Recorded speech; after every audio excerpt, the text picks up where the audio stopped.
देखो question number 16 दिया हो ना, इसको आप 2-3 तरीके से लगा सकते हो। तो मैं आपको जो है आसान तरीका वो बताने जा रहा हूँ। आपने एक फार्मूला पढ़ रखा होगा, ये पहले ही डेरिवेशन करवाया था। Sine square theta plus cos square theta बराबर कितना होता है? 1 होता है।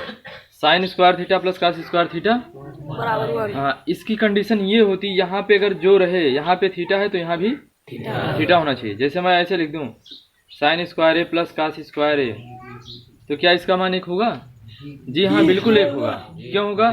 यहाँ पर कोण हम लोग देखते हैं, कोण अगर समान है ना, जैसे यहाँ थीटा कोण था, यहाँ थीटा कोण था, तो अगर यहाँ भी कोण और यहाँ भी कोण समान है और दोनों का स्क्वायर करके जोड़ा है कास और साइन का, तो उसका मान सदैव 1 होता है।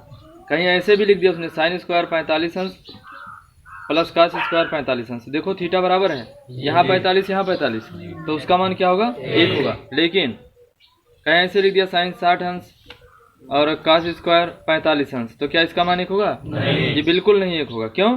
क्योंकि थीटा दोनों में समान नहीं है। बात समझ में आ गई? तो आप हमेशा याद कर लो, कोई भी रहेगा, थीटा अगर समान है तो उसका मान, अगर साइन और कास का स्क्वायर करके जोड़ा तो उसका मान 1 होगा। जैसे साइन स्क्वायर बी प्लस, इसका मान 1 होगा कि नहीं होगा? बिल्कुल 1 होगा, क्योंकि यहाँ भी और यहाँ भी कोण क्या है? बराबर है। लेकिन कहीं ऐसा हो जाता तो क्या 1 होता? नहीं होता। क्यों? क्योंकि कोण बराबर नहीं है। तो मैं इस वाले फार्मूले पे आपको लगा के बता रहा हूँ, है ना? कैसे? ऐसे देखो, हमें किसका मान निकालना है? हमें मान इसका निकालना है। तो लिखेंगे sign A cos B plus cos A sine B. Actually में ये दिया हुआ है, साइन ए प्लस बी का फार्मूला दिया हुआ है। किसका फार्मूला दिया हुआ? साइन ए प्लस बी का। लेकिन आपने वो पढ़ा ही नहीं है, तो इसलिए उस पर नहीं बताएंगे। नहीं तो अभी यहाँ से कोण निकाल लेते, 45 अंश मान इसका हो जाता, 60 अंश इसका मान हो जाता, ए प्लस बी जोड़ के निकाल लेते तुरंत एक लाइन में। लेकिन आपने वो फार्मूला नहीं पढ़ा, इसलिए मैं आपको जो फार्मूला पढ़े उस पर बताने जा रहा हूँ।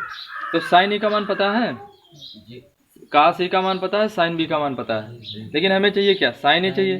तो हमें साइन ए का मान नहीं पता है और किसका मान नहीं पता है?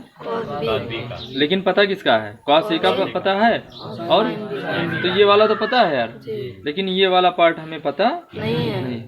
अगर इसका भी मान पता होता तो हम आसानी से निकाल सकते थे, लेकिन ये मान हमें पता नहीं है।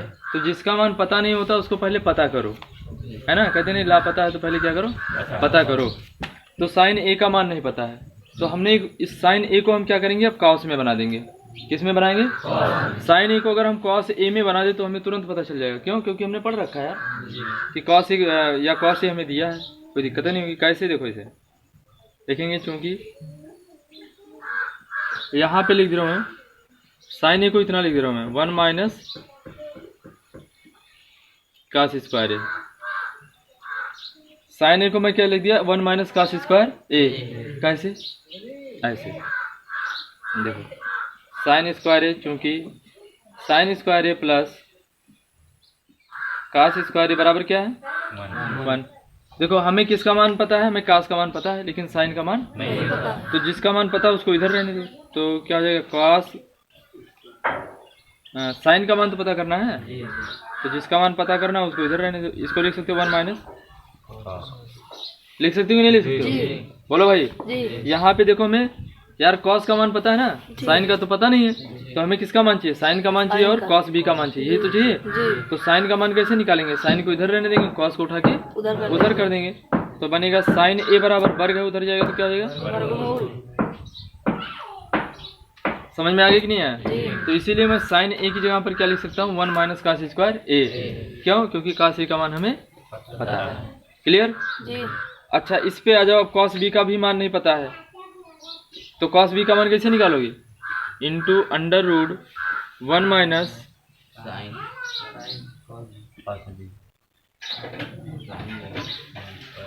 समझे कैसे? ऐसे देखो, ऐसे लिख सकते हो, sign square B plus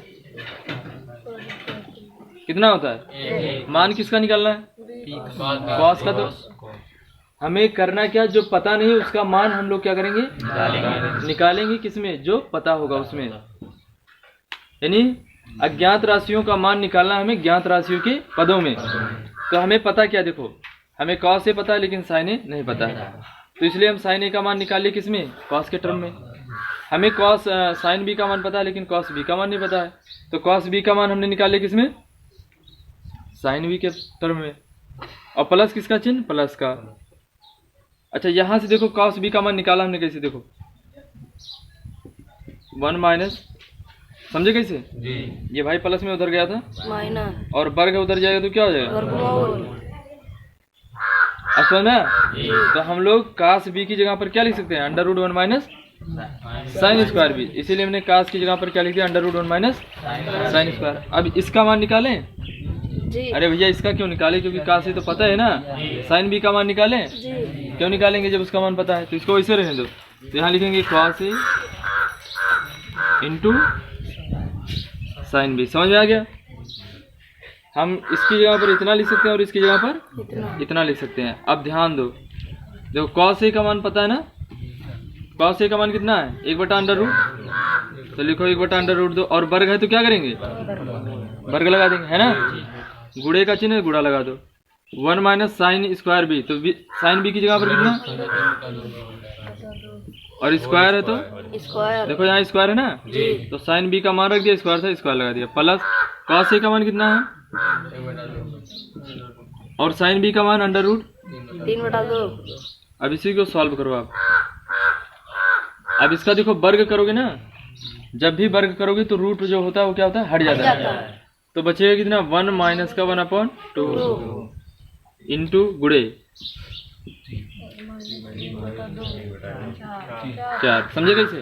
under root 3 का वर्ग 3 बचेगा, और 2 का वर्ग कितना हो जाएगा, 2 दूना 4, प्लस इसका 3 करना, अंडर रूट 3/2√2,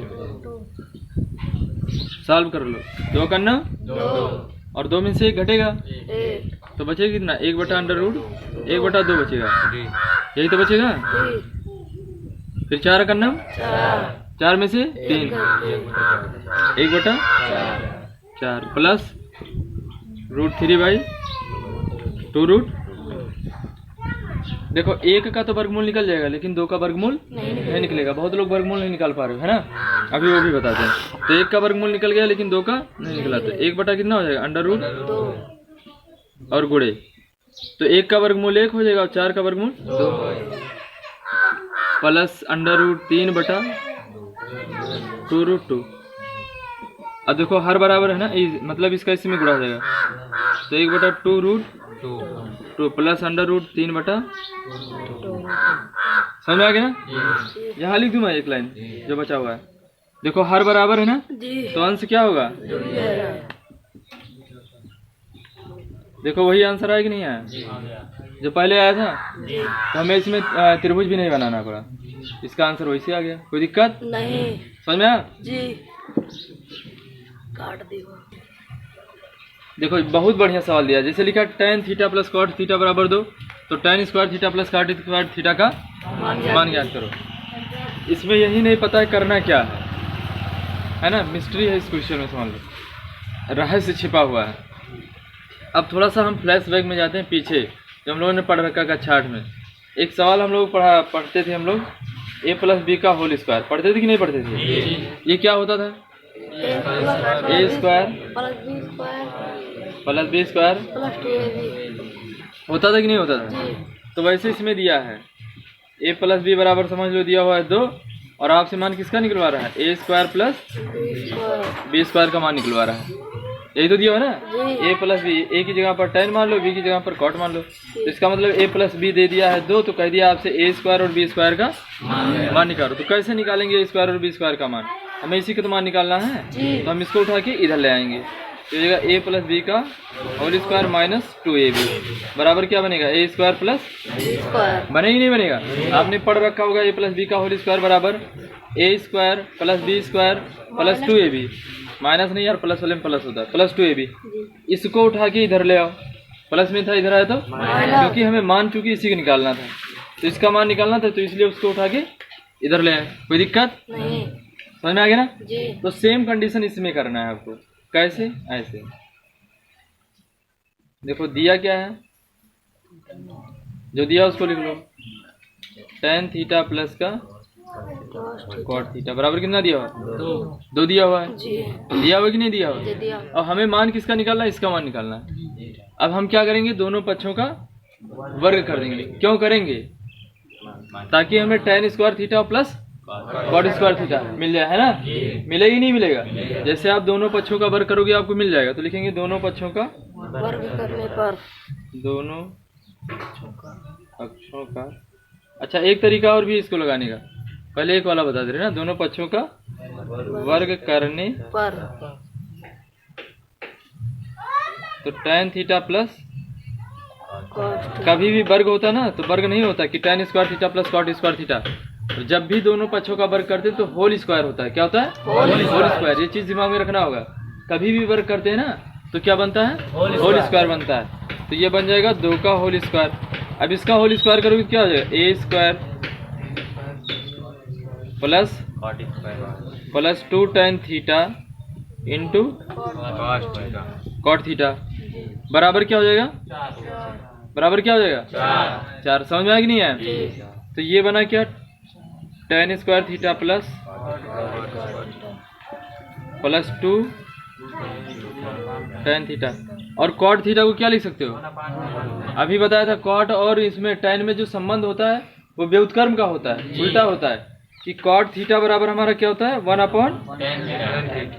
अच्छा, कहोगे इतना क्यों लिख रहे हो? ताकि tan क्या हो जाए? कट जाए, आसानी से मान निकल जाए। तो इसको लिख सकते हो 1/, बराबर क्या हो जाएगा? 4। नहीं समझ में आया? अरे मैं कुछ नहीं किया यार, दोनों पक्षों का वर्ग कर दिया। वर्ग करने के बाद इतना आ गया, a प्लस बी का होल स्क्वायर लगा दिया, इतना इतना इतना हो गया। और 2 tan थीटा था, इसको इसे रहने दे, कॉट थीटा को 1/tan में चेंज कर दिया। क्यों? क्योंकि tan से tan क्या हो जाएगा? कट जाएगा। तो बनेगा क्या? tan square theta plus cot square theta plus 2 का नाम 2 है ना, बराबर 4। तो इसका मान कितना आ गया? tan square theta plus 4 minus 2। तो यहाँ से ये बन जाएगा कितना आ गया? और इसी को तो मान निकालना था। निकल गया कि नहीं निकला? इसका मान कितना आएगा? 2 आएगा। हो गया कि नहीं हो गया? है आसान, लेकिन थोड़ा सा दिमाग लगाना है कि नहीं? देखो लिखा हुआ है यदि साइन ए बराबर कॉस ए तो 2 tan square A minus sec square 2 sec square A plus 5 के मान ज्ञात कीजिए। बहुत आसान तरीका है, एक लाइन में लगा सकते हो। 45 अंश हो जाएगा दोनों का मान। ए का केवल मान 45 अंश रख दो और रख के सॉल्व कर दो, आंसर लो। लेकिन मैं आपको ऐसे नहीं, दूसरी तरीके से बताऊंगा, है ना? देखेंगे क्योंकि साइन ए बराबर क्या दिया हुआ है? यही तो दिया हुआ है ना? साइन ए बराबर क्या दिया हुआ है? Cos A. तो साइन ए इसको ऐसे लिख सकते हो, लिख सकते हो कि नहीं? अरे यार, एक से तो सब में गुणा होता ना, होता कि नहीं होता है? तो हम इसको लिख सकते हैं 1 गुणे कॉस ए। ऐसा किया क्यों? इसलिए किया ताकि कॉस इधर आ जाए, है ना? तो 1 का मान पता चल जाए। लंब बटा कर्ण ही तो निकालना रहता है, या 3 भुजा में से कोई 2 भुजा निकालनी है, तो इसलिए ये सब सारा काम कर रहे हैं। तो इसको लिख सकते हैं 1 गुणे कॉस ए। तो ये हो जाएगा साइन ए बटा कॉस ए बराबर क्या हो जाएगा? बचेगी नहीं बचेगा?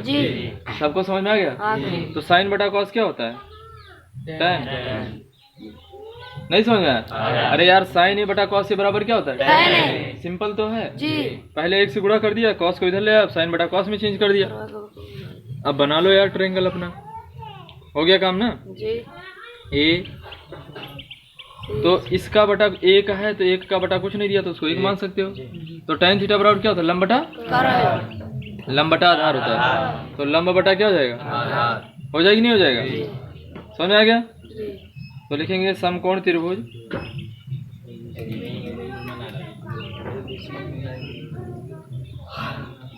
अभी मैं 2-3 तरीके से आपको बता देता हूँ ना, आप कंफ्यूजन में हो जाते कौन सा मेथड लगाएं, इसलिए मैं ज़्यादा तरीका नहीं बताता हूँ, केवल एक तरीके से बताऊंगा, समझो वही।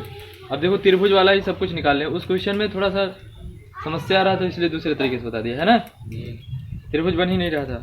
तो इसमें देखो कौन सा लगाएंगे? कर्ण का वर्ग बराबर आधार का वर्ग प्लस, तो कर्ण का वर्ग बराबर आधार कितना दिया? 1, लंब कितना दिया? 1, तो कर्ण का वर्ग बराबर क्या हो जाएगा? 2 हो जाएगा ना? तो कर्ण बराबर क्या हो जाएगा? अंडर रूट 2 निकल गया। जी। अच्छा मान किसका निकालना है? 2 tan square A minus 2 sec square A plus 5, इसी का तो मान निकालना है। तो 2 गुणे tan ए का मान पता है यार, tan ए का मान कितना है?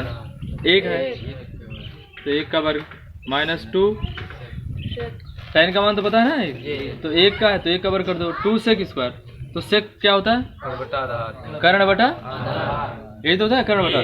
तो कर्ण कितना हो जाएगा? अंडर रूट 2 बटा आधार 1 वर्ग प्लस 5 समझ में आया? तो 1 का वर्ग 1 ही होगा माइनस 2 गुणे रूट 2 का वर्ग कितना हो जाएगा? 2, और 1 बटे का कोई मतलब ही नहीं निकलता है, और प्लस का 5, 5 2 7 तो दुना 4 कितना आ गया? 3 आगे कि नहीं आया? जी। कितना आसान है बताओ? जी, बहुत आसान बहुत क्वेश्चन आसान। है।